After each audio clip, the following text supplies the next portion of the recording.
मित्रों, मौत एक ऐसा सच जिसके इर्द गिर्द हमारी और आपकी जिंदगी घूमती है। इस कड़वे सच की असलियत हम सबकी सोच से भी परे है, क्योंकि हमारे पुराणों में लिखा है कि जो अच्छे कर्म करता है उसका मौत के बाद का सफर आसान हो जाता है, लेकिन जो पापी आत्मा होती है उसका मरने के बाद का सफर बहुत डरावना और दर्द से भरा होता है। लेकिन क्या आपने कभी सोचा है कि जब शरीर से आत्मा निकलती है तो कैसा लगता है? वो आखिरी चंद मिनट एक शरीर के लिए कितना भारी होता है। इसका जुड़ाव गरुड़ पुराण में वर्णित एक कथा से है, जिसके अनुसार एक दिन भगवान विष्णु के वाहन गरुड़ उनसे पूछते हैं, हे भगवान, मैं यह जानना चाहता हूँ कि मृत्यु के बाद आत्मा का क्या होता है और वह जीवात्मा कितने दिनों के बाद यमलोक पहुँचती है। यह सुनते ही श्री भगवान विष्णु बोले, हे गरुड़, जब किसी जीव की मृत्यु होती है तब उसकी आत्मा 47 दिनों तक इधर-उधर भटकने और कई तरह की यातनाएं को सहने के बाद ही यमलोक पहुँचती है। और जब भी किसी जीव की मृत्यु नजदीक होती है तो सबसे पहले उसकी आवाज जाती है। फिर जब अंतिम समय आता है तो मरने वाले व्यक्ति को कुछ समय के लिए दिव्य दृष्टि मिलती है। इस दिव्य दृष्टि से मिलने के बाद मनुष्य सारे संसार को एक रूप में देखने लगता है और इसी दौरान उसकी सारी इंद्रियां सुस्त हो जाती हैं। अब अगर इसको और संक्षेप में समझा जाए दोस्तों, तो कहा जाता है कि जिस समय किसी की मृत्यु होने वाली होती है उस समय वह बोलने की बहुत कोशिश करता है, लेकिन बोल नहीं पाता। कहा तो यह भी जाता है कि बढ़ते समय के साथ तो उनकी बोलने सुनने की शक्ति खत्म होती जाती है और उस समय शरीर से अंगूठे के बराबर आत्मा निकलती है, जिसे कोई और नहीं बल्कि खुद यमदूत पकड़कर यमलोक लेकर जाते हैं। इतना ही नहीं, मरते समय आत्मा शरीर के 9 और द्वारों में से किसी से भी शरीर को छोड़ सकती है, लेकिन सोचने वाली बात है कि आपके शरीर की आखिर वो कौन सी जगह है। दोस्तों, यह 9 द्वार, दोनों आंखें, दोनों कान, दोनों नासिका, मुंह या फिर उत्सर्जन अंग होते हैं। जिसने अपना पूरा जीवन सिर्फ अपने और अपने परिवार के लिए ही सोचा है, जन कल्याण नहीं किया और सिर्फ पैसा कमाने में ही लगा रहता है, उसके प्राण उत्सर्जन अंग से निकलते हैं। कहा जाता है कि यह वो लोग भी होते हैं जिनके मन में हमेशा गंदे विचार ही रहते हैं। ऐसे लोगों की जब मृत्यु आती है तब जब वह यमदूतों को देखते हैं तो वह घबरा जाते हैं और उनके प्राण नीचे की ओर सरकने लगते हैं। इसके बाद प्राणवायु नीचे के रास्ते से निकल जाती है। प्राणवायु के साथ अंगूठे के आकार का एक दृश्य जीव निकलता है। यमराज के दूत उसके में पाश बांध देते हैं और अपने साथ यमलोक लेकर जाते हैं। इस तरह की मृत्यु पापी व्यक्ति की मानी जाती है। वहीं जो लोग दुनिया की मोहमाया में फंसे रहते हैं और उनके अंदर जीने की तमन्ना बहुत ज्यादा होती है, इसके साथ ही परिजनों की ओर भी मोह ज्यादा होता है, ऐसे लोगों की जब मौत पास आती है तब उनकी आंखें काम करना बंद कर देती हैं,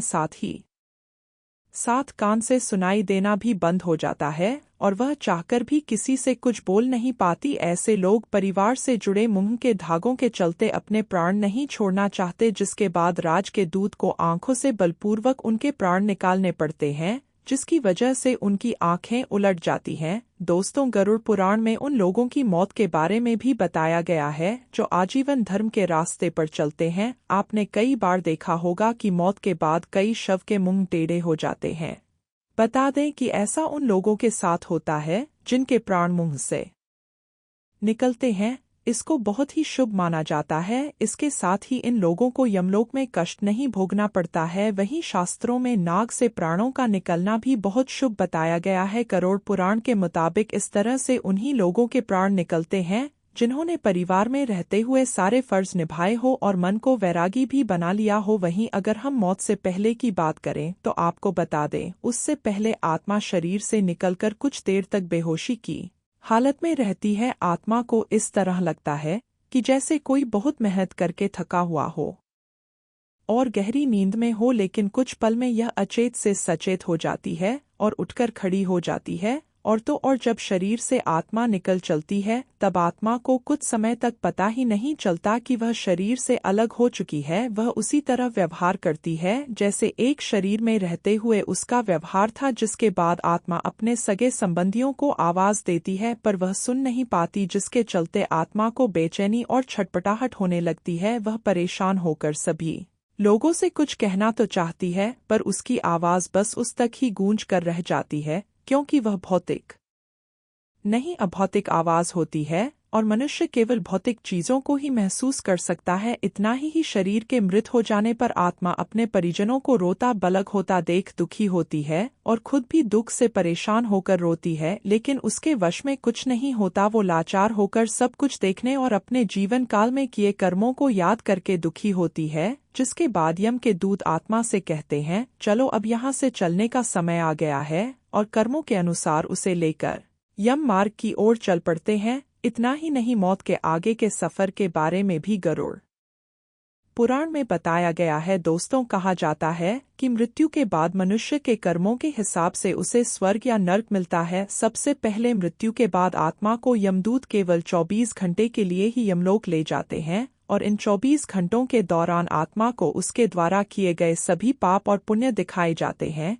इसके बाद उस आत्मा को फिर से वहीं छोड़ दिया जाता है जहां उसने अपने प्राणों को त्याग किया था, और अगले 13 दिनों तक आत्मा वहीं रहती है। जब उस आत्मा के धरती पर 13 दिन बीत जाते हैं, तब उसे वापस यमलोक ले जाया जाता है। यही नहीं, मृत्यु के बाद जीवात्मा को यमलोक के मार्ग में कई तरह की बाधाओं का सामना करना पड़ता है। जो अच्छी आत्माएं होती हैं, उन्हें इन बाधाओं से कोई फर्क नहीं पड़ता, वहीं बुरी आत्माओं को कई प्रकार की यातनाओं का सामना करना पड़ता है। हिंदू धर्म में ऐसा माना जाता है दोस्तों कि मनुष्य के मृत्यु के 10 दिन तक पिंडदान जरूर करना चाहिए, क्योंकि पिंडदान से सूक्ष्म शरीर को चलने की शक्ति मिलती है। लेकिन इसके बाद भी आत्मा का यमलोक तक का सफर समाप्त नहीं होता, बल्कि पहले से अधिक कठिनाइयों से भरा हो जाता है। ऐसा इसलिए क्योंकि उसके बाद शुरू होती है वैतरणी नदी को पार करने की यात्रा। परंतु अगर मनुष्य ने जीते जी गोदान किया होगा तो उसी गाय की पूंछ पकड़कर वह नदी को पार करता है, वरना इस नदी को पार करते समय भी पापी जीवात्मा को कई तरह की भयानक यातनाओं से होकर गुजरना पड़ता है। फिलहाल आज की वीडियो में बस इतना ही मित्रों। उम्मीद करते हैं हम कि हमारी वीडियो के आपको कई सवालों के जवाब मिल गए होंगे। अगर यह वीडियो पसंद आई है तो इसे लाइक और शेयर जरूर कीजिएगा। अगर आपने हमारे चैनल को सब्सक्राइब नहीं किया है तो जरूर करिए। इसके साथ ही मुझे दें इजाजत। इस वीडियो को अंत तक देखने के लिए आपका बहुत बहुत शुक्रिया।